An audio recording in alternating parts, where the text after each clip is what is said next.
Le Point Bourse vous est présenté par Bourse Direct.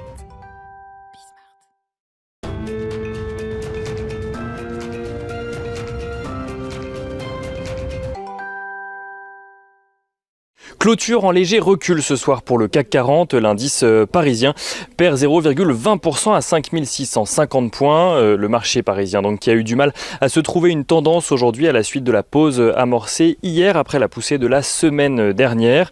Si l'indice hésitait depuis ce matin, l'ouverture des marchés américains n'aura pas permis aux investisseurs français de se décider. Les indices américains qui marquent eux aussi une pause à l'heure actuelle, affichant tout de même de légères progressions.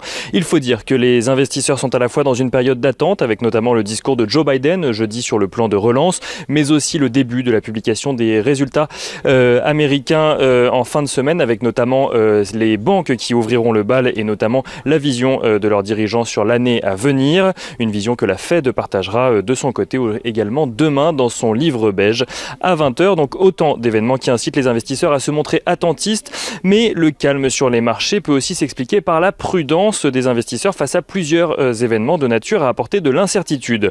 La situation sanitaire tout d'abord reste préoccupante aux États-Unis alors que le pays est l'un des pays les plus touchés par la pandémie, affichant notamment plus de 375 000 morts depuis le début de celle-ci. Les États-Unis où la nouvelle souche de Covid-19 découverte au Royaume-Uni a d'ailleurs fait son apparition, inquiétant un peu plus les autorités sanitaires. On notera également que le virus est réapparu en Chine, poussant Pékin à confiner 3 villes dans le pays afin d'éviter sa propagation. Mais retour aux États-Unis où les investisseurs regardent également de près ce qu'il se passe sur le plan politique. Le discours de Joe Biden ce jeudi est d'ailleurs très attendu pour savoir quelle sera l'enveloppe budgétaire voulue par le président pour relancer l'économie, même si on sait déjà que Joe Biden serait globalement favorable à des chèques de $2000 pour les plus démunis. La perspective d'un nouveau plan de relance après celui de décembre alimente en tout cas l'espoir et permet à la courbe des taux des emprunts d'État américains de remonter. Le taux d'intérêt à 10 ans de l'emprunt d'État américain est repassé ainsi au-dessus des 1,15% pour se hisser ce soir aux alentours de 1,18%. États-Unis toujours et politique toujours s'il ne reste plus qu'une semaine à la Maison-Blanche à Donald Trump. Celui-ci est tout de même visé par une procédure d'impeachment de la part des démocrates. Ceux-ci qui ont d'ailleurs voté au sein de la Chambre des représentants une résolution en vue de sa destitution, l'accusant d'avoir incité ses supporters à s'introduire au Capitole. Les démocrates qui ne comptent vraisemblablement pas s'arrêter là, Nancy Pelosi, n'hésitant plus à affirmer que Donald Trump est déséquilibré et qui a également déclaré avoir échangé avec le chef d'état-major des États-Unis sur les possibilités de limiter l'accès du président sortant au code nucléaire. Retour à Paris à présent sur le front des valeurs où Renault fait savoir que ses ventes mondiales ont chuté de 21,3% sur l'ensemble de l'année 2020.